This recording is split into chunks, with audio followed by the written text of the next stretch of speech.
Good afternoon. My name is Adrian Dix. I'm BC's Minister of Health. To my right is Dr. Bonnie Henry, BC's Provincial Health Officer. This is our COVID-19 briefing for British Columbia for Tuesday, September the 8th. We're honored to be here on the territories of the Lekwungen-speaking people of the Songhees and the Esquimalt First Nations. With the fall, which isn't here in a sense, but feels like it's here, I guess, after Labor Day, comes some scheduling changes for our ASL interpreters. Nigel Howard and Sarah McFadden are returning to the campus to teach students in the language of ASL, and as a result, we'll be seeing less of them at our briefings. On behalf of the Premier, the government, Dr. Henry, everyone in BC, I want to thank both of them for their work. They have helped make our briefings more accessible and inclusive, and I know they will continue to make a huge impact in their teaching roles this fall, as will new interpreters who will be joining us in the coming days. Tomorrow, Wednesday, you'll be receiving a note shortly. There will be a presentation by the Premier and myself and Dr. Henry with respect to updates to the pandemic plan for the fall. That's tomorrow at 1 o'clock, and there will be a technical briefing associated with that. There will also be a written briefing at 3 o'clock tomorrow with our daily written briefing with case counts and other relevant information to the COVID-19 pandemic in BC. And Dr. Henry and myself will be back here on Thursday at 3 o'clock for a regular briefing. And with that, it's my honor to introduce Dr. Bonnie Henry. Thank you very much. We have a numbers of days to report on today. So the following 4 reporting periods. From Friday to Saturday, we had 123 new cases of COVID-19. From Saturday to Sunday, 116 additional cases. From Sunday to Monday, 107 people tested positive for COVID-19. And from Monday to today, 83 additional cases. That brings our total of new cases since Friday to 429, including 12 epidemiologically linked cases, and bringing our total in British Columbia to 6,591 people who have been diagnosed with COVID-19. That includes 2,249 in the Vancouver Coastal Health Region, 3,428 people in the Fraser Health Region, 184 people on the Vancouver Island Health Region, 460 people in the Interior Health Region, 186 people in the Northern Health Region, and 84 people who normally reside outside of Canada. We now have 1,386 active cases in all health authorities in the province.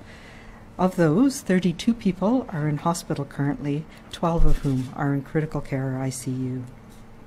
Over the weekend, we've had an additional 2 people who have died from COVID-19, both of them residents of long-term care, one in Fraser Health and one in Vancouver Coastal. And our condolences go to their families and to their communities and to their care providers. We know that we all feel their loss. There are now 3,063 people under active public health monitoring because of exposures to people with COVID-19. And 4,978 people who have recovered. We have 3 new healthcare associated outbreaks over the weekend. One of them at the Burnaby General Hospital, 3C, in Fraser Health, and also at the Rideau Retirement Centre in Fraser Health. And an additional second outbreak, luckily a small one at this point, at the Holy Family Hospital in Vancouver Coastal. As you are aware, the large outbreak at that facility had been declared over just over a week and a half ago. There is now a single case, and we are hopeful that with all of the precautions that are in place, that will remain a single case. That leaves us with 14 active outbreaks in our healthcare system, 11 in long-term care and assisted living, and 3 in acute care. And our total of people affected in in healthcare is 753, 458 residents and 295 staff. We have no new community outbreaks to declare. However, I think people are well aware that there have been a number of exposure events over the weekend in many places around British Columbia, but particularly in the Lower Mainland. And we encourage people to continue to check websites regularly for alerts and to follow the guidance of public health. So as we get back here in after the Labor Day long weekend, as we get back to work for many people and back to school for many people, it is the time for all of us to cut back on our social interactions. This is what we all need to do now to reduce our risk of contracting COVID-19 for ourselves and for everyone around us. Keeping our household contacts and our controlled work and school groups safe means having fewer contacts with other people, particularly people we don't know. Whether it's a private party in somebody's home, going to a nightclub, going to a bar, the potential to transmit the virus is the same. When we're in those closed spaces, when we're having close face-to-face contact with people, and when we're in crowds. Being indoors is riskier than being outdoors. We know that now. Being in close face-to-face contact with people that we don't know, that are mixing with other people, we know that's a risk. Being around people outside of our close household bubbles for an extended period of time is now a risk too. And in many cases, what we are seeing is large numbers of people being exposed inadvertently in those environments, particularly in some of the nightclubs and the bars and the parties that we've seen, in many cases fueled by our use of alcohol. In recent weeks, public health teams have been heavily focused on responding to these community clusters, to identifying people, to making sure that the mostly young people that we're seeing in these exposure events are detected, are found, are isolated so that we can stop those chains of transmission. But this has been a very challenging thing to do. There have been a major source of transmission in many of these locations since our Phase 3 reopening. And despite weeks of effort by public health teams, these venues are still the source of significant risk to everybody in British Columbia. And as you know, we adjusted the orders to try and make it a safer environment for people, but it in turn makes it more challenging to protect those who are more vulnerable to serious illness. And we are starting to see some spillover into other parts of our community, and we know particularly our seniors and elders are most at risk. A lot of time in public health resources have been spent on contact tracing connected to these venues, because people, and whether it's a private party, whether it's at a banquet hall, whether it's in a nightclub, are typically not connected to each other. And it is extremely time-consuming to find people. As a result, we need to ensure that our public health teams are able to take care of everyone in British Columbia, to continue to find that balance of those cases and making sure that we can track people, we can find their contacts quickly, and we can support people effectively to stop the chain of transmission. As a result, I am amending my order on bars, nightclubs, and banquet halls. Effective today, all nightclubs and all standalone banquet halls are ordered closed until further notice. In addition, liquor sales in all bars, pubs, and restaurants must cease at 10 p.m., and these venues must close at 11 p.m. unless they're providing full meal service, in which case the meal service can continue but not serve alcohol. In addition, we are putting in provisions to make it easier for people to avoid having to speak loudly or shout or have close contact. And that means music or other background sounds, such as from televisions in bars, lounges, pubs, and restaurants, must be no louder than the volume of normal conversation. As we know, issuing orders is not something that we do lightly.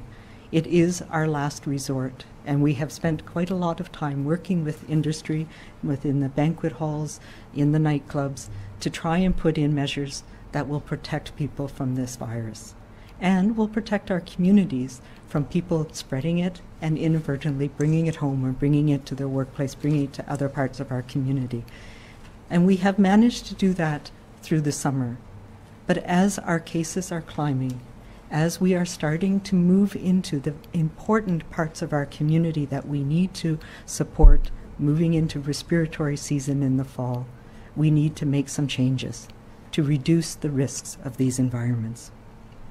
We know the risk is greatest in nightclubs and bars, and we know that most restaurants in particular have been doing a very good job at keeping things under control. We know we had some challenges where people wanted to come in with large groups. We know that those have been dealt with for the most part, and people are doing the right thing. So these restrictions are meant to take away that late night temptation that people have, where we know that there's been mixing going on and where transmission is happening in these venues across the province. We recognize that these venues have tried, and we've made adjustments, and there are still exposures happening. And both staff and customers are being put at risk. So that is the reason we are putting in these additional restrictions today. We need to find our balance to get us through the next few months to a year that we're going to be living with COVID-19. And that means we have to have both our economy, our education system, and our health system working. And we need to get back to that balance that we found when we were able to stop this virus earlier on this year. Now is the time for all of us to go back to our smaller, safer social interactions, especially if we are increasing our social interactions in other ways, like going back to work and going back to school. The importance of having our work and school and preserving health can't be underestimated. We need to, each of us, imagine our social interactions on a scale, and to stay safe, we need to be in balance. So if we are increasing our interactions in one way, we need to decrease them in another. If you have children who are going to school, who will be joining their learning groups and their classes where they'll be having contact, you need to consider spending less time with others in ways that you may have this summer, with social interactions, with parties, with friends, and with after-curricular activities, depending on your own situation. In particular, house parties and social visits now we need to keep low. We need to go back to where we were when we had our bubbles of 5 or 6, and we still maintained our distance, particularly if we had people over who weren't within our household. So keeping your safest distance, which is around 2 meters, ensuring hand hygiene, ensuring that we are staying away from others if we're sick, are the things that we need to go back to get us through this next few months. Let's also recommit to keeping our walls strong here, to keeping our firewall up, protecting ourselves and those around us, and focusing on community wellness and our protection of those who are most vulnerable. This will help us to break those chains of transmission and bring our curve back down where we want it to be. Let's also remember that we can do this. We can get through this together. It is not forever, but it is a balance we need to find for now. And we need to remember to be kind and to be calm and to be safe.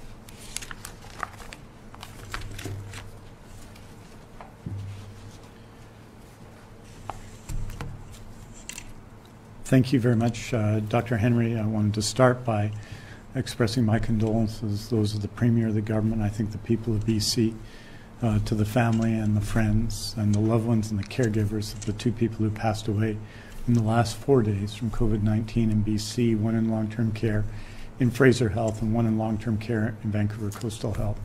We know, because of the circumstances of COVID-19, how difficult it is sometimes to come together to grieve and to be with one another in these difficult moments. And we wanted to ensure that those families and all of those people, all the people around those who passed away, know that we're with them in these difficult moments, and that this goes as well for the 211 other families. We have 213 people who passed away from COVID-19, and friends and communities of those who passed away from COVID-19 in British Columbia during this pandemic. As Dr. Henry has noted, 429 cases is a significant number of cases this weekend. In terms of critical care, in terms of hospitalization, our numbers were relatively stable over the weekend, staying at 12 in critical care, going from 31 to 32 overall in terms of hospitalization. But, and that said, the efforts being made now by people in public health are extraordinary. Consider the 3,063 people under public health surveillance who are essentially self-isolating because of their close contact with people who've tested positive from COVID-19, the active cases, the 18,593 tests that were done this weekend with 417 test positive cases, obviously 12 EpiLink cases as well to add up to 429. So I want to again express both my support and my admiration for everybody involved in this public health effort, the contact tracing and the testing and the working and helping people who are sick. Exemplifies the spirit of public health, and everyone involved in public health is doing and has done this past weekend and throughout the pandemic an extraordinary job. Dr. Henry has laid out new measures with respect to nightclubs and to banquet halls for new hours for the serving of alcohol. New measures around background noise. These measures reflect an assessment of the evidence as they have from the beginning. In July, changes were made, you'll recall, with respect to temporary rental accommodations to ensure the safety of everyone involved and all communities involved in this issue in every part of British Columbia. And these measures are in the same, are part of the same effort. They reflect the evidence of where we see and where public health sees transmission occurring. And I think these measures reflect the continued need to stop and suppress the transmission of COVID-19 in BC. I wanted to note that as we do at the beginning of each week, today on Tuesday, I'm going to provide an update to PPE that has arrived in the province, both cumulatively since March and then specifically what has arrived over the past week. To recap our cumulative numbers from March to last week's report on Monday, August 31st, the following PPE had arrived at that point in BC: 6,300,095 or equivalent respirators, 50,500,000 surgical or procedure masks, 2,600,000 pieces of eye protection, 90 million pairs of gloves, and almost 8 million gowns. Many of the items I've just listed and other equipment are in testing processes, and that has been our consistent approach to ensure that the safety requirements meet or exceed BC healthcare standards before use in the BC healthcare system. Today I can tell you that over the last week, since the update on Monday, August 31st up until yesterday, we've received the following: 51,710 N95 or equivalent respirators, 2,161,000 surgical or procedure masks, 30,949 pieces of eye protection, 24,987,970 pairs of gloves, and 63,130 gowns. We'll continue to source and test our PPE and are working hard to pursue any and all credible leads for safe and effective product for our healthcare system. In starting our fall effort, and it feels like fall today, even though fall is a few weeks away, I want to note that last week BC Media marked the achievement by World War II veteran Peter Lake on his 100th birthday. He and his wife Margaret celebrated the occasion at home here near Victoria in Oak Bay in a neighbor's yard where they enjoyed a glass of beer. I think during COVID-19 that those who were not alive during difficult periods in our past, including World War II, are especially drawn to the presence around us today of those who lived through those times, who adapted to and overcame dramatic change in their normal lives. No one is comparing the current circumstances of World War II, except to say that many things are being demanded of us now.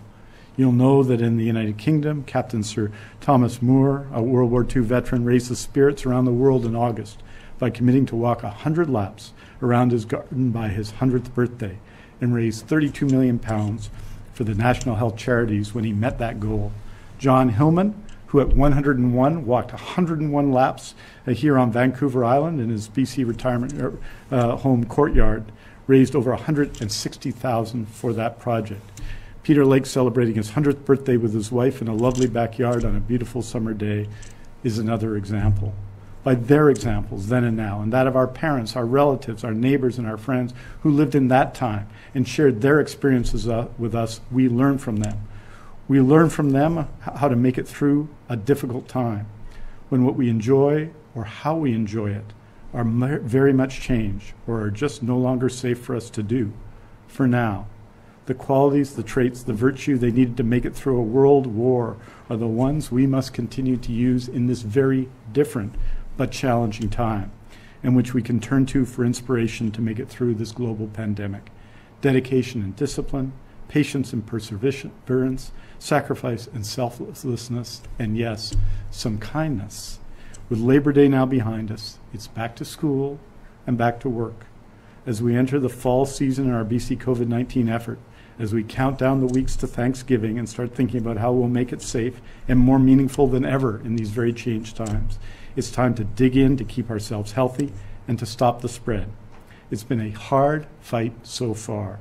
We're tired, I know we are, and we wish it were done, that COVID-19 were a thing of the past, that Dr. Henry did not have to bring in new provincial health orders today, that COVID-19 became a fading sight in a rearview mirror instead of an item that is closer than it appears. Right now we must dig in, though. Right now we must stop the spread. But let's take comfort in the experience of others who came before us. Let's find strength in their experience. They faced a long battle of a very different sort. They were at war and we're not, but we can learn from their experience. We must aspire to emulate the best of their effort, dedication and discipline, patience and perseverance, sacrifice and selflessness, and yes, quite a bit of kindness as well. Let's make these the hallmarks of our effort to stop the spread in the next 5 weeks. Aujourd'hui, nous faisons le point sur le nombre de nouveaux cas pour 4 périodes de référence de 24 heures chacune, soit celle des 4 et 5 septembre, celle des 5 et 6 septembre, celle des 6 et 7 septembre et celle du 7 jusqu'au 8 septembre en mi-journée. Il y a eu 2 nouveaux décès liés au COVID-19 durant ces 4 périodes de référence. Nous offrons nos condoléances aux familles et aux amis des 213 personnes décédées du COVID-19 et à tous ceux qui ont perdu des êtres chers au cours de cette pandémie. À ce jour, 4 978 personnes dont le test de dépistage de COVID-19 était positif sont maintenant rétablies. Pour la première période de référence, nous avons eu 123 nouveaux cas.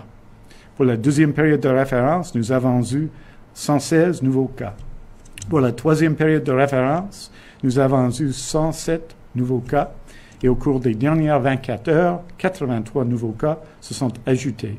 Cela représente 429 nouveaux cas depuis notre dernière mise à jour vendredi, pour un total de 6 591 cas en Colombie-Britannique. Il y a aussi, parmi l'ensemble des cas confirmés de COVID-19, 32 personnes sont actuellement hospitalisées, dont 12 en soins intensifs. Les autres personnes dont le test de dépistage était positif sont en isolement à leur domicile. Merci beaucoup. Thank you very much. We're happy to take your questions. Thank you, Minister. Friendly reminder to reporters on the phone, please press star 1 to enter the queue. You are limited to 1 question and 1 follow-up. Please take yourselves off mute. You will not be audible until I call your name. First question is from Vaughn Palmer, Vancouver Sun. Good afternoon, Dr. Henry. Last week during your 2 briefings, in the first one you said we needed to listen to you and we needed to step back. And on Thursday you said we were at the precipice in terms of our contacts with each other. Are you confident that the measures you've taken today are sufficient, will be sufficient to pull us back from the brink? Yeah, that is the question. And there was a lot of discussions that I had with my colleagues, with wise people over this weekend about, where was the focus needing to be? And yes, last week I called on all of us to start thinking about transitioning We had a bit of a grace period in the summer. We were able to manage the cases. We were able to do the work of public health and allow people to have that time to get out, to be with others, to be with family, to travel a bit. We now need to put our focus and our attention on the important things, the priority things of getting children back into schools, of getting back into our workplace, and having that balance. It's not either or, but we need to have the economic and the health. So yes, these are some measures that we know are high-risk environments that I was hopeful would come down with the things that we had done before, but they haven't. And so now we need to take more action. And we have young people coming back for university, even though many of the classes are virtual. But we're seeing them as well, wanting to get together, wanting it to be like it was before. So yes, I do think these are necessary actions right now. It's going to be a challenging time for those businesses. And I think we need to all start rethinking about what we need to do to get us through the next few months as a community together. And these are some of the things that we'll need to put aside for now. And we'll need to focus on the things that we can do to stop the transmission and to make sure that our teams in public health are able to work with us in our communities to do that. Vaughn, do you have a follow-up? Yes, please. Were there other measures that your colleagues suggested that you considered but rejected for now that you might have to consider if this doesn't work? And what sorts of things would those be, please? Yeah, so there's always a spectrum of things that we can consider. I think we have always tried to look at what are the things that as you probably recognize, I use orders as a last resort. And for things that affect all of the province. So provincial health officer orders apply across the province. So we do it for things where we know that it will make a difference, where we've seen transmission events. So we did it for vacation rentals, not just in one area, because we knew that it was the same issue in areas around the province. Same with this. So all of my orders and in discussion with my colleagues, we talked about, timing of things. Should we add this in or that in?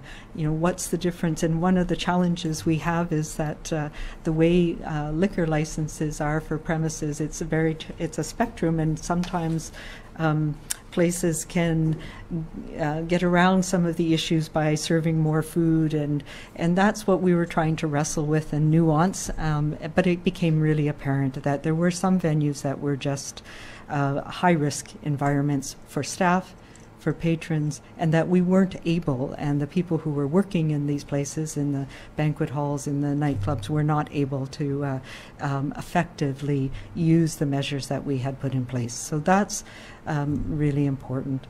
There were, we have always, and my colleagues, we have talked about this. We've talked about this with the other ministries that we've worked on. We want to ensure that the measures we take are not going to have more negative unintended consequences. And we stopped everything in March, as you know, quite quickly, because we needed to take stock, we needed to find people, we needed to protect our healthcare system so that everybody could get care. And we took some very draconian measures. And since the very beginning, we have a team of people who have been looking at those impacts, whether they're positive or negative. And there have been many negative impacts of some of the public health measures that we took. For example, just the fact that we had to reduce the number of people in shelters and the impact that has had on homelessness, on people who have died from overdoses. So this is a rather lengthy way of saying we want to do the least amount we can by order and make sure that we can support people to do the right things that they need to do for their own individual situation. And we've seen that work here in BC. So I'm confident that these measures will be helpful for us in that one area where we were seeing ongoing issues, and that the rest of us will work together to make sure that we can get through this fall and the rest of this pandemic together.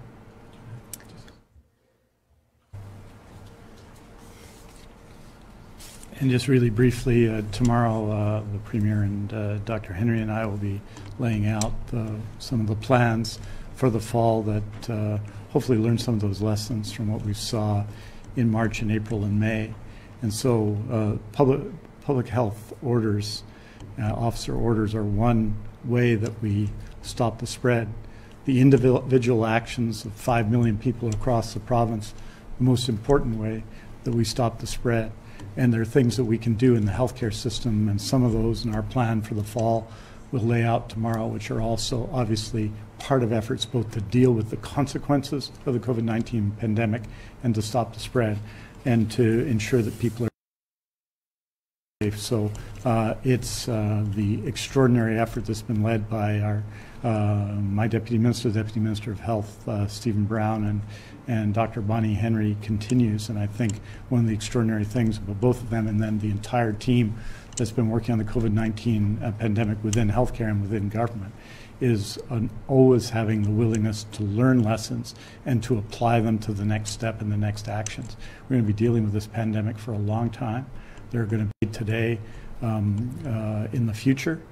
And we have to continue simply to learn from what we know, learn from what we see in other jurisdictions, and consistently do our best. And I think that's the spirit in which Dr. Henry and Stephen Brown have led the enterprise from a government perspective. Next question is from Binder Sajan, CTV. Hi, Dr. Henry. I'm wondering if one of the things being considered was perhaps delaying school, because I'm sure a lot of parents heard the fact that, this transmission is troublesome and taking this step, and just wondering if that was one of the things that you talked about with your colleagues there. Not really, no, because we have been committed from the day that classes were suspended in March, during March break, to making sure that we had the structure in place to support schools reopening, as they did in June, as they're doing later this week. And what we have been focusing on are what are the things we need to do in the community to make sure that our community levels are low enough that that is continues to be safe. And we are very lucky in BC, and it's partly because of the work that everybody has done together, that our community transmission rates remain low. And we know that that is the most important thing for getting schools going again. And I talked about the unintended consequences. And we have measured, and I presented some of this data earlier this month, but we've measured the impact that not having in-classroom learning has had on families in British Columbia. And it's immense. And if we do not put our priority as a community on getting children back into the school setting and getting their education, their learning, their social interactions back together, we will have long-term generational downsides to that. So it is a priority, and we need to do everything that we need to do in our community to focus on the importance and the priority of children being back in a learning environment in their schools. You have a follow-up, Binder? Yeah, I was just wondering. So, just to clarify, when you say to pull back your social bubbles, are we talking about going back to where we were essentially in March in terms of social interactions, but allowing for those controlled interactions, as you say, at school and at work?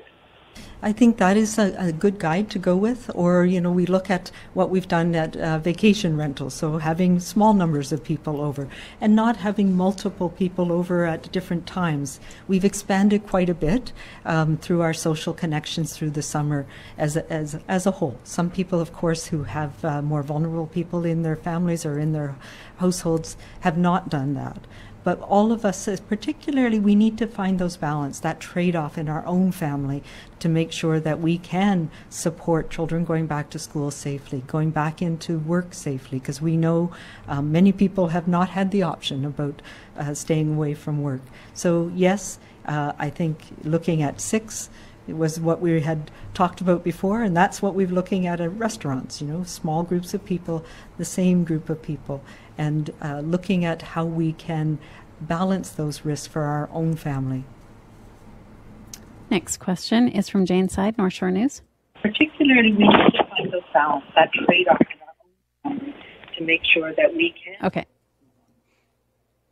I'm sorry. Because we know many people have not had the option of those.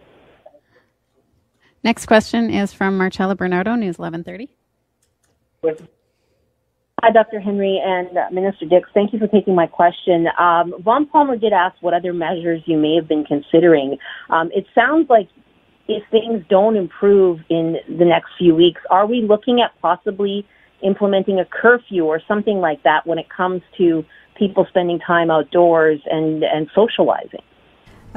Actually, the curfew is not something we had considered. I think from the very beginning we've looked at risks, and there's a spectrum of risk. And we know that outdoors is less risky than indoors. What we see coming up is the fact that as the weather changes, we'll be less and less able to spend time outdoors. And I'm thinking about restaurants with patios, some of the adaptations that we've had to allow for more people to experience, safely in restaurants. So what we're looking at is how do we adjust coming into the winter months, but making sure we can still continue to have our surgical renewal program. We can still continue to have visits to long-term care, that we can continue to have our essential services and people going to work. We can continue with schools. So no, we weren't looking at curfews. What we're looking at are how do we encourage everybody to make sure we have in place the things we need to protect our healthcare system, to protect our most vulnerable people, particularly as we know our seniors and elders in our communities. And how do we adjust that? And we can do that safely. We can do that through the measures that we're taking now, through really important things. And one of the key tools that we have in BC is which is an order, is that every business or operation needs to have a COVID safety plan. So it's more looking at those plans and being able to modify them and put in place measures that can work in those scenarios, rather than trying to shut things down or trying to do it sector by sector. So that's what the orders are reflecting today, that we are looking at what can be done safely in the venues that we've mentioned today. Marcella, do you have a follow-up? I do, in the sense that a few days ago we heard Mike Farnworth, the public safety minister, talking about a family from the U.S. that got turned back and returned to the border. And I've been wanting to check in with you about how concerned you are, Dr. Henry, about truckers who are considered essential workers transporting the virus into Canada because they don't have to self-isolate. I think we've had a few cases of the virus coming in from people that are actually essential service workers going back and forth.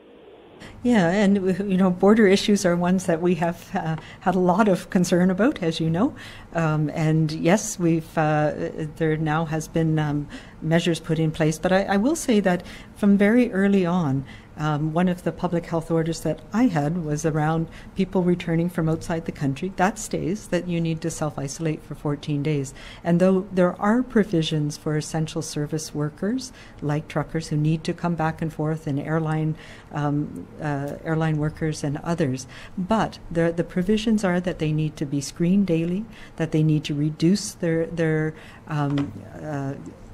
community activities, that they do take measures to make sure that if they have any symptoms at all, that they get tested, and that they reduce their contacts outside of their home. So it's not you're get out of free. You do need to come back, and you do need to take measures to protect those around you. And yes, we have had a few people who've tested positive, but not very many. And most people are doing the right thing. And what we've been trying to do is put the onus on the businesses as well, to have those measures in place to monitor employees and to support employees to do that. They also are taking measures to ensure that when they're in the U.S., they reduce their contact with others there as much as possible. Next question is from Richard Zussman, Global News.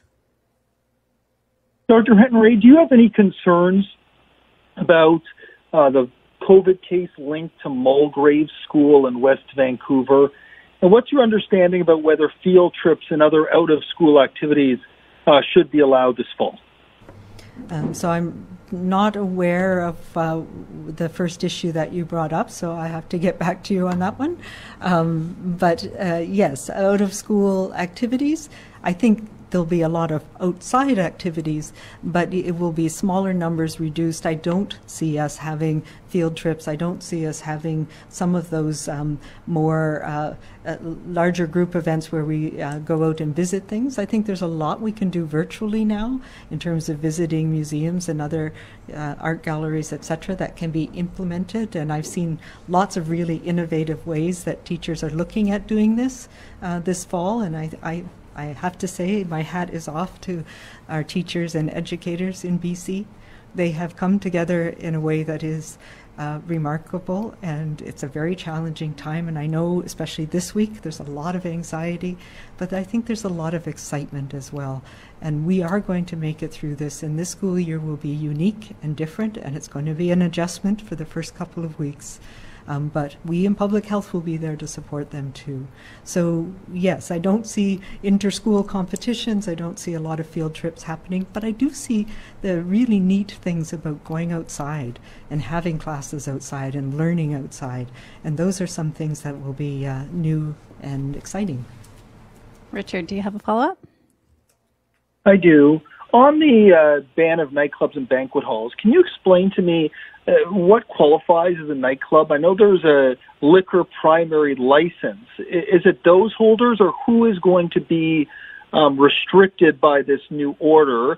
And for the order around the 10 o'clock, 11 o'clock liquor restrictions, when does that come into place? Yeah, well, both of these technically come into place as of today. There'll be a grace period where we'll work things out, and the details will be worked out and posted publicly within the next day or so. Nightclubs, it's sometimes, and this is where why I have lumped a lot of things together, but it's those who are nightclubs know who they are, and our public health inspectors are aware of who they are as well. So some nightclubs have taken this to heart earlier on when they had outbreaks, and they have pivoted their business model to be more like a restaurant, and those are able to stay open. So I can't give you an exact description, but it's really those venues that sole purpose is really entertainment and drinking, and they have limited food options. So yes, it's complicated, and I have been working with the liquor board and also our lawyers to make sure that we get that sorted out in the right technical way. The standalone banquet halls, there's a sector, and we've been in correspondence back and forth with their association over the last little while, and it's been a challenging time for them. And what I hear is that people go to these banquet halls, and even though they may book a small party, it becomes a late night venue with lots of people coming, and it becomes very much a challenge for the organizers to have control over that, and that puts their own staff at risk as well as at risk of being fined.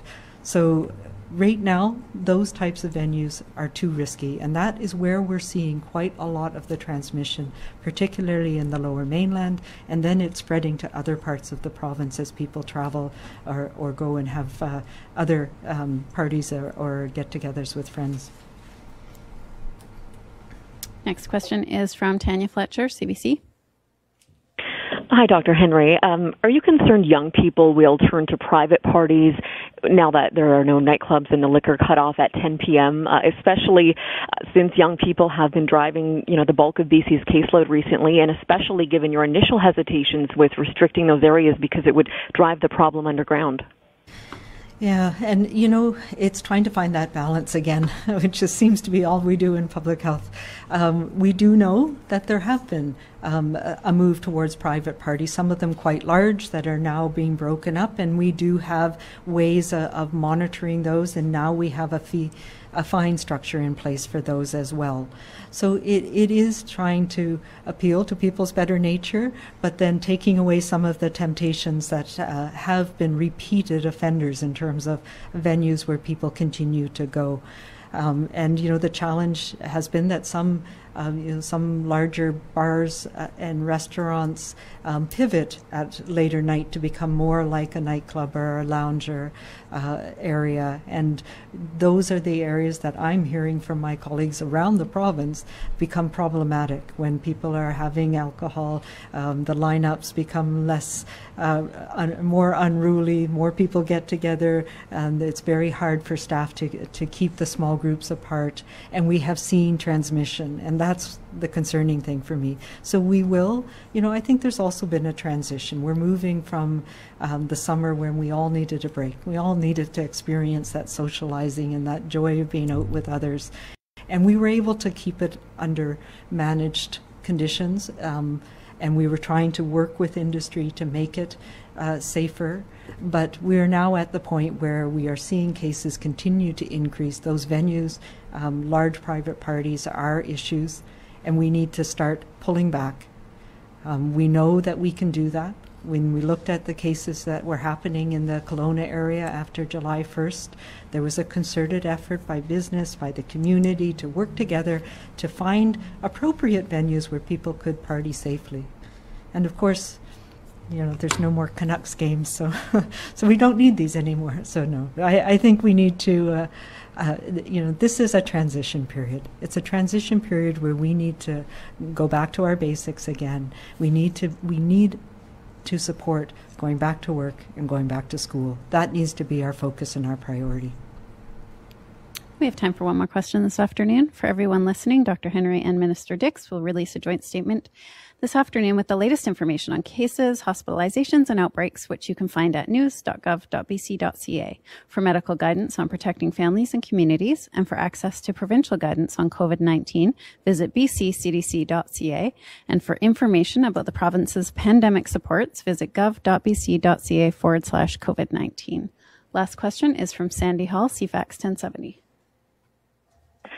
Hi, how are you doing, everyone? Thank you for letting me ask a question today. I'm so happy. I'm just wondering, we are getting a lot of, I did a little traveling in the province over summer, and I saw a lot of people coming in from, of course, out of province, and we're seeing the caseload go up right across the country. Are we concerned now as well about people coming in from places like Alberta and Ontario, places like that? Yeah, and our challenge, of course, has been we have so much cross-border, if you will, travel between Alberta in particular. Ontario, Quebec, we've seen quite a lot of people who might normally go to the Maritimes in the summer coming out from Quebec. Across Canada, we still have very low rates of transmission. So the risk is different in our country, although we are all seeing increases now, and that's not surprising. We knew this was going to happen as we started to restart and started to have more social connections. But across the country, we're all in the same place where we're pivoting now from the summer to school, back to school in Alberta, Quebec 2 weeks ago, Ontario this week. These are things that we all have in common. So we're all looking at how we can do this. And I will say that, we also are looking around the world. And of course, we've been, there's lots of information about what's happening in the United States that's very concerning. But if we look at countries that have also done very well in controlling their outbreaks and getting their pandemic situation under control, they're also seeing very similar to what we're seeing, although on a much higher scale. So places like France and Spain and Germany, Italy again, places in South Korea and others. And we're looking at what they've learned about how to open schools safely, how to get the economies going safely, how to get that balance back again. So I think this is something that we're going to see with this virus. It spreads. It's in our communities globally. So we have to be able to manage it with our public health activities and focus on the things that are important in our communities.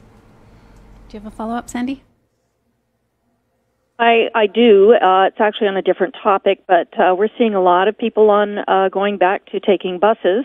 And while they say it's mandatory to wear a mask, there's a lot of people taking their masks off once they sit down, and there's still a lot of people getting on the bus without a mask. Is that something to be concerned about? Yeah, I think it's like mask wearing in venues around the province. There's a place and a purpose and a time for them, and we do encourage them, particularly on places like transit.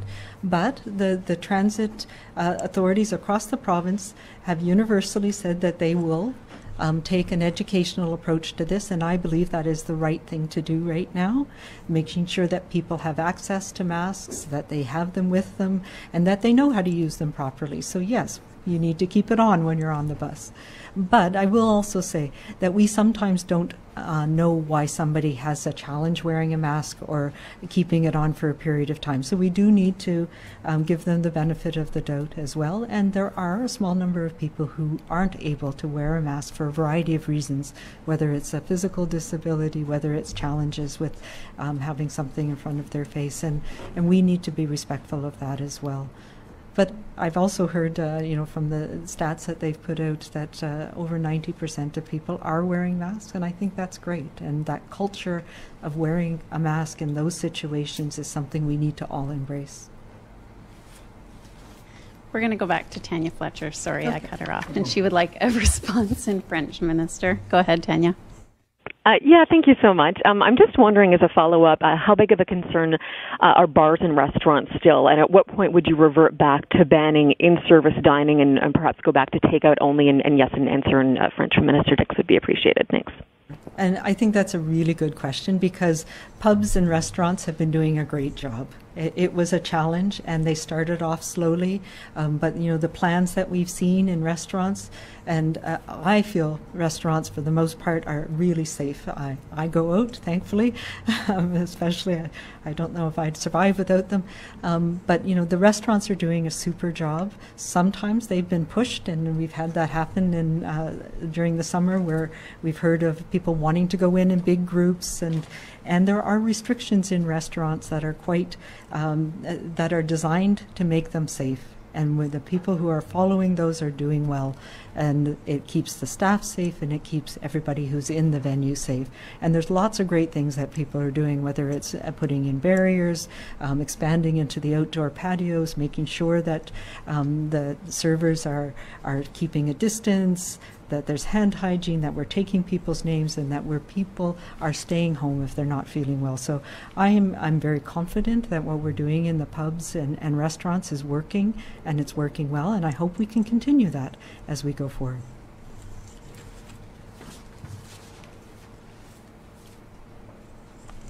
Yeah, I absolutely agree. I think that restaurants and pubs have generally done an extremely good job. I think the purpose of the orders today was to address specific problems that had developed and to take the appropriate solution, and sometimes that has to happen. And so the decisions around banquet halls and nightclubs, the decisions around serving alcohol only until 10 p.m., the decision around the noise level in such places are important decisions intended to stop the transmission of COVID-19. And we need to continue in all workplaces for workplaces to follow their COVID-19 plans. And I think in general, the restaurant sector has done an excellent job at that. En français, je dirais que les restaurants ont fait un grand travail depuis l'ouverture des restaurants au mi-mai. Et je pense le travail qu'ils ont fait est démontré par les faits, par la vérité, c'est qu'il n'y a pas beaucoup de transmission dans les restaurants. Nous avons des questions sur les boîtes à nuit, sur les